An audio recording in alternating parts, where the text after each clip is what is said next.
mga pambihira at talentadong tao ang bumibida. Sa mga kwentuhan man, telebisyon at pelikula, hanggang online at social media. Pati mga hayop, bida-bida na rin. Ba't ganun? You got a bad attitude. Huwag magpanik.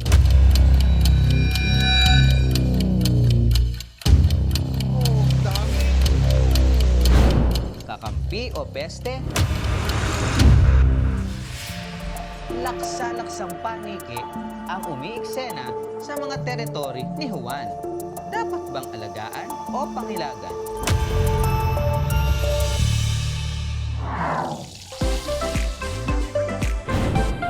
Adobong may kakaibang sipa? Siguradong mapapatakbo ka daw kapag natikman mo to. Nung maisip mga baboy, layo ng kulay sa baboy eh. Baka, maka. Ano naman itong paggapang-gapang na nilalang? May hatid daw na kakaibang linamnam.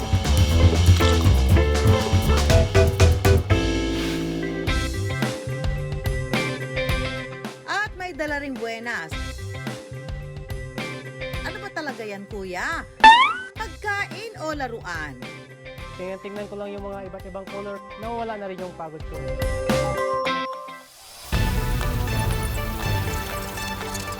Ngayong linggo, hayop sa galing,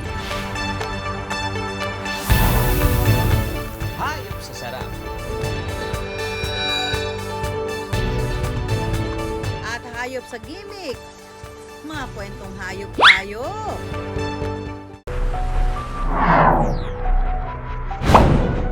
Kamakailan lang isang post ang gumulantang sa netizens. Isang barangay sa Masinloc, Zambales, biglang nawala ng kuryente. Walang babala, walang paliwanag. Ang itinuturong dahilan ng brownout, hindi bagyo o anumang kalamidad, at hindi rin palyadong transformer. Ang salarin, isang higante, paniki. Pero bago pa napatotohanan ang bintang sa higanteng paniki, agad nawala sa eksena ang Dark Knight. Lumagapak sa lupa at wala ng buhay. Tawag natin doon is usually nagkakaroon ng human and wildlife conflict. Nagkakaroon ng cross boundaries. Yung habitat nila, tapos yung habitat ng tao. Pag lumipat yung hayop doon sa habitat ng tao, nagkakaroon ng disturbance. Maaari silang masaktan. Sa videong ito naman, nakuha ng isang netizen sa Calamba, Laguna, pinagpiestahan din ng sambayanan ni Juan. Tignan nyo, hindi na naubos. Libo-libo na yan. Isang katutak na paniki kasi ang inaanod ng rumaragasang tubig sa sapa. Dami oh. Na tila walang kalaban-laban sa marahas na agos ng tubig. Kaya nagpatianod na lang. Mas malaki raw ang posibilidad na hindi makaligtas ang mga inanod na paniki. Nakikita mo parang ditch yan yung kanal, karoon ng baha. Nenes naman yung mga itong microbats doon sa mga parang imbonal doon. Nung tumaas ang tubig, natangay sila. Basically kasi hindi naman sila marunong lumangoy na kuwan at hindi nila kaya ng matagal na paglangoy doon sa tubig. Pag bumaksa kasi noon, medyo mahirap na silang mag-flap, yung mag-airborne uli. Peaceful at enchanting. Ganito mailalarawan ang isang tagong paraiso sa Puerto Galera, sa Oriental Mindoro, ang Muel Bay. Pero pagkagat ng dilim, may mga nagsisiga-sigaan daw sa lugar.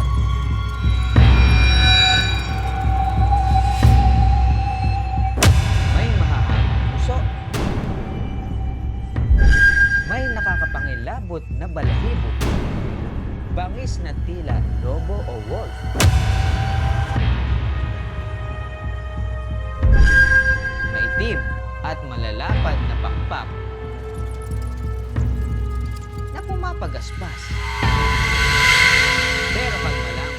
ka-Wonder, hindi aswang o manananggal ang tinutukoy ko, kundi ang flying mammal lang.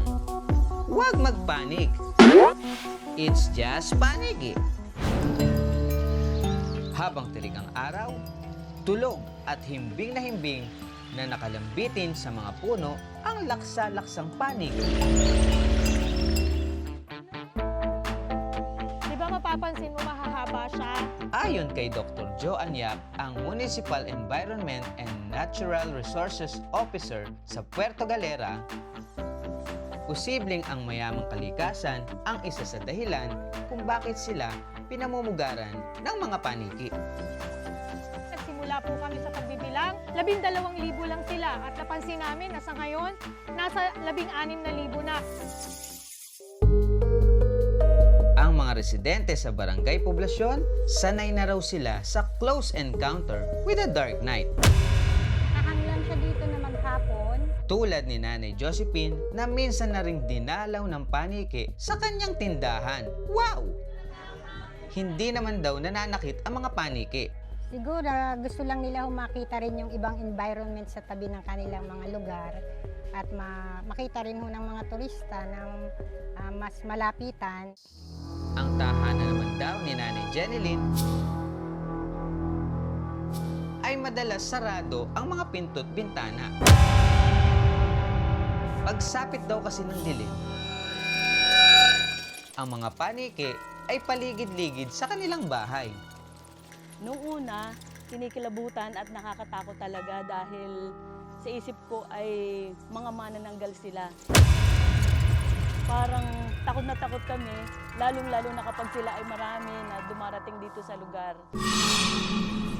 Ang mga bat friends kasi, bet na bet tumambay sa puno ng mangga at sa tabi mismo ng bahay ni Nanay Jeneline.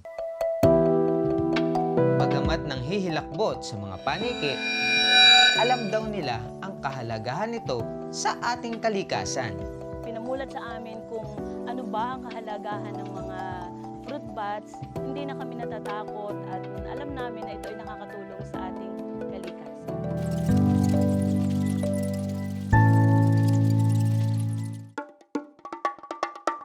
Para sa ka-wonder naman nating si Rexy, swerte raw sa kanya ang mga paniki sa Bat Sanctuary. Nakakatuwa kasi, kumbaga po katulad yan, kahit po low season, talaga po kahit po paano nagkaka-customer kami dito.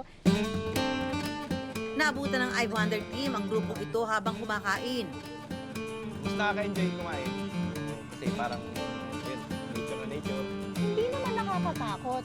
Mas exciting nga kasi nga ibang experience na kasama mo yung mga paniki, naririnig mo sila habang kumakain. Alam niyo ba mga ka-wonder, na Guinness World Record holder ang Pilipinas bilang lugar na may largest colony of fruit bats? Hawak ito ng Montfort Cave sa Samal Island sa Mindanao, kung saan tinatayang humigit kumulang 2 milyong paniki ang naitala noong 2006. Pero kailangan din ng iba yung pag-iingat kung may makasalamuhang paniki. Yung iba nga na pagdidiskitahan pa itong hulihin at kainin. Ito ay delikado kasi karamihan dyan ay nagtataglay ng mga rabies. At base sa pag-aaral, may mga sakit na pwedeng mailipat mula sa hayop papunta sa tao. Madalas natin pinatatakutan ng mga paniki. Pero sa totoo lang, ang mga tulad nitong hayop ay nanganganib ng maubos ang lahi dahil din sa ating mga tao. Huwag nating itaboy ang mga paniki sa tuluyan nitong pagkalipol. Ang World Heritage Advocate at negosyanteng si Larry may pinagmamalaki raw na putahe, isang klase ng adobo, pamana ng kanyang lolo. Ang bidang rekado ng adobo ni Larry, karne ng kabayo. What? Adobong kabayo? So yun yung nuno namin na nagturo sa amin kung paano iluto yan. Sila na yung nagsabi sa amin na ito na yung pagkain namin kapag may handaan, minsan regular na ulam. Kaya kami na yung nagtutuloy. Tama ang dinig yung mga ka-wonder, hindi na lang sa karera o o paghila ng kalesa, sumisipa ang kabayo. Pagkainan, may ilalaban. Pwede nang matikman ng bayan ni Juan ang adobong kabayo kahit hindi makipaghabulan. Naisip namin siyang gawin na ibenta na kasi maraming naghahanap.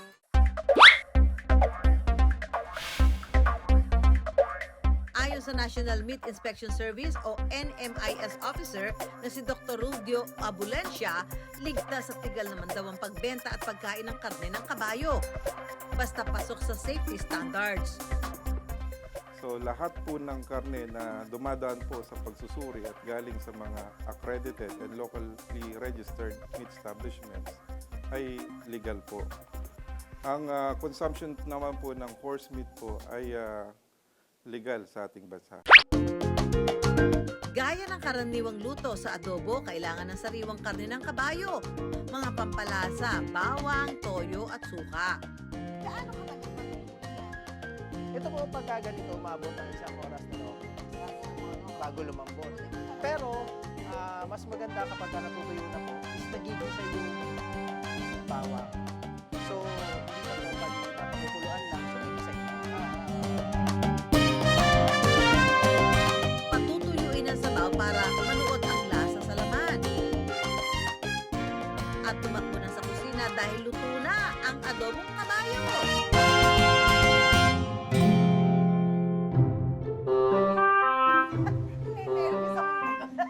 It's tiki man time. Parang mapapalaban ako dito ah. Ano yan? Dito po kasi sa Pasay, kapag kumain po kayo ng adobong kabayo, Pilipino. may partner po yan na pipino. Bakit? Pantanggal umay, tsaka pandagdag lasa. Kasi kami naman kumakain ng karne ng kabayo. At siyempre, meron hindi natin nakasanayan, di ba? Na kumain ng karne ng kabayo. Kaya, pasensya na ho kayo.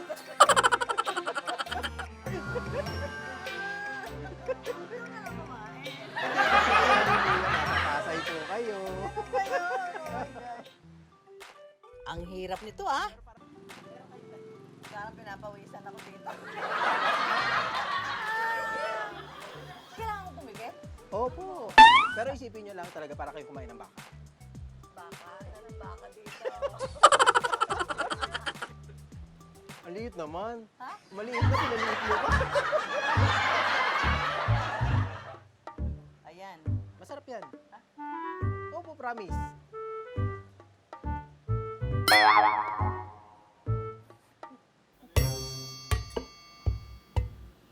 Masarap diba? Kasi ang sarap ng pagkaka-adobo eh. Pero yung texture ng karne niya, talagang May hibla. may ano, Oo, parang maramdam mo nasabi yun. yung hibla. Oo. Parang baka din. Opo, Yung same hibla. lang. Pero masarap ang luto. Pati ang balahibo at buntot nito may malaki raw pakinabang. Ang solusyon kapag ikay nagpapagupit, Ito, ginagamit ko siya since 93 hanggang ngayon, mga 3 decades na yan. Ganun katagal. Ang suki nga nilang si Miguel, go-to ang barbershop nila dahil sa horsehair brush na ito. Masarap siya, mas soft. Kumbaga soft, tapos hindi nakakairita ng skin sa mukha. Pati mga dayuhan, hiyang daw sa horsehair brush. I think this one is a little bit like lighter, and it's soft, and it's easy to, to remove the hair when it's cutting the hair. Discovery daw ng secret hair weapon na ito ang 82 taong gulang na si Lolo Walter. Ang pagugupit at paggawa ng buntot, kabayo, hairbrush daw ang nakagisnang hanap buhay ni Lolo Walter na bumubuhay sa kanyang pamilya. Kahit medyo mahina na ang katawan niya ngayon, sisiw pa rin kay Lolo Walter ang paggawa ng hairbrush. Isa na raw tong sining para sa kanya at pamana sa kanyang mga kaanak. Talagang matyaga lang itong gawin. Ikaw na lang, matyaga lang. Ang bawat kabayo hairbrush, nagkakahalaga ng 250 to 500 pesos. Depende sa kulay ng buhok ng kabayo. Ang hairbrush na gawa ni Lolo Walter, subok na matibay at kayang umabot ng ilang dekada. oras na ito ay mula sa hibla ng buhok ng kabayo, sumisimbolo raw sa dugo at pawis na inalay niya sa trabaho. Nung panahon na yung kami, bata pa, yan ang buong buhay sa amin. Ang sabi ng tatay ko, simple lang nung araw eh. Pagtiyagaan mo yan. Dahil yan ay makakatulong sa pamilya mo.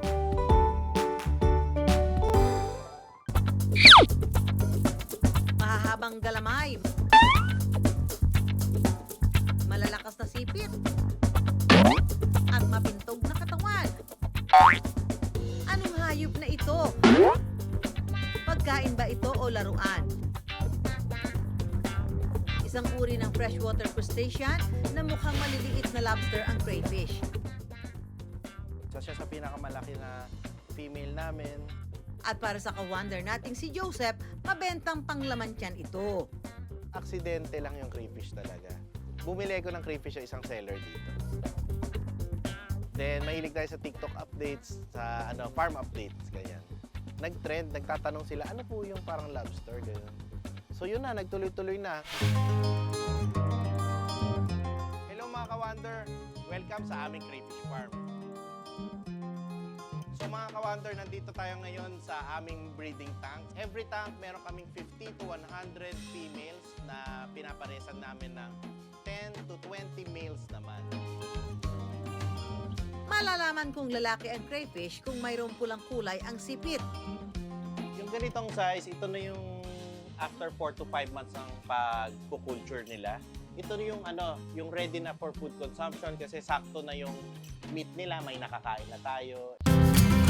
Alam niyo ba mga ka-wonder na ang mga crayfish ay nagpapalit din ng balat? Molting stage ang tawag dito. Isang indikasyon na patuloy pa itong lumalaki. Ang crayfish, perfect daw gawing sinigang. Lagyan na natin to. Grabe, fresh from the pond. May tumatakas pa. Lagyan ng tubig, timplahan ng mga pampalasa, at hintayin kumulo para humalo ang lasa ng crayfish sa sabaw. Isunod ang mga gulay. Pakuluin pa ng ilang minuto. At ready to serve na ang sinigang na crayfish.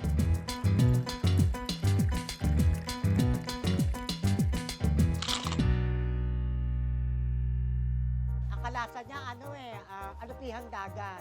Kahit isigang, masarap siya. Malambot na, ma'am. Malinamnam yung lasa niya. May paalala naman ng mga eksperto sa pagkain ng crayfish, ha? Ang crayfish ay mayaman din sa protina at nagtataglay dito ng mga ibang mga vitamins, no? Subalit, ito ay mataas din sa cholesterol. Pagka nasobrahan tayo ng kain yan, may chances na tumaas ang ating mga cholesterol. Okay, nakakain pala ang crayfish.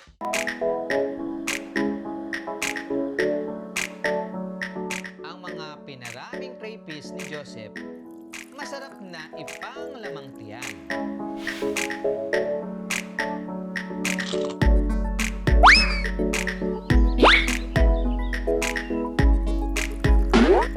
Pero ang makukulay na crayfish na ito, na alaga naman ng ka-wonder nating si Jason ng Lanao del Sur, para saan? Sa likod ng matikas na katawan at tapang na walang inuurungan, nagtatago ang kanyang makulay na personalidad. Singkulay ng kanyang mga alagang crayfish. Nag-scroll ako dun sa FB page ko, nakita ko yung iba't ibang color ng crayfish. Kaya nagka-interest akong mag-alaga nito kasi nakakaalaw nga yung iba't ibang kulay. Source of happiness daw ni Jason ang makukulay niyang alaga. Matapos ang mahabang araw ng trabaho, sa mini crayfish tank ang kanyang derecho. Talagang nakakawala siya ng stress. So tingnan ko lang yung mga iba't ibang color ng crayfish, nawawala na rin yung pagod ko. So nakaka-release sila sa atin ng bonding hormone na tinatawag natin oxytocin. Feeling natin na malambing at attach tayo sa mga pets natin. Pag makukulay, tapos maganda tingnan, tapos very bright yung colors, kasi alam din naman natin yung mga colors nakaka-affect din sa mood natin. Mula pula, puti, itim, orange, at pink na crayfish.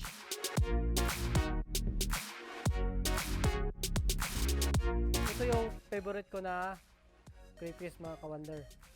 Ito naman yung tinatawag na blue dragon. Kung makikita nyo, yung ulo niya is pure blue, saka yung katawan niya is combination ng blue saka white. It also depends doon sa environment nila. Isa rin yung genetics. Yung pagbibreed sa kanila, kinukuha nila yung mga mas matitingkad na klase at binibreed nila doon sa gusto nilang kulay na lumabas. Depende rin sa camouflage situation ng kanila.